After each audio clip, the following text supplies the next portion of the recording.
সিঁড়ি বেয়ে উপরে উঠতে উঠতে আমার জীবন শেষ হয়ে যাচ্ছিল। নমস্কার, আমি টিকু, আর আজকের ভিডিও শুরু হচ্ছে বামনি ফলস থেকে। এই বামনি ফলস পুরুলিয়ায় ঘুরতে আসা পর্যটকদের অন্যতম আকর্ষণ।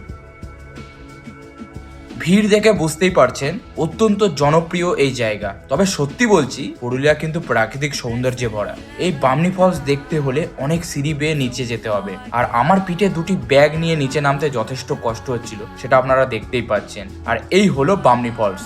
অনেক ক্রাউড ছিল, প্রত্যেকে ছবি ভিডিও তুলছিল। পুরো পরিষ্কার স্বচ্ছ ঠান্ডা জল ছিল। এই সৌন্দর্য মুখে বর্ণনা করার মতো নয়। ঘুরতে চলে আসুন একবার। এই ঝর্ণা থেকে পড়া জলের আওয়াজ শুনতে খুবই ভালো লাগছে, যেন মন শান্তি হয়ে যাচ্ছে। যাই হোক, বামনি ফলসের নিচে আমরা নামতে পারিনি। এই উপর থেকে একটা আলাদাই ভিউ পাওয়া যায়। এবারের গন্তব্য ছিল তুরগা ওয়াটারফল। আমাদের যেতে যেতে অনেকটাই বেলা হয়ে গেছিল। আর এই হলো তুরগা ওয়াটারফল। ক্রাউড অনেক কম ছিল। কেন কম ছিল বলছি।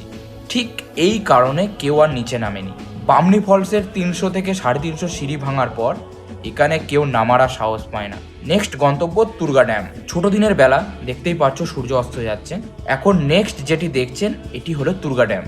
বেশ শান্ত নিরিবিলি একটি জায়গা। অবশেষে আমাদের প্রথম দিন শেষ হলো। এখন আমরা লাঞ্চ করতে এলাম। বাই, দেখা হচ্ছে নতুন কোনো ভিডিওতে।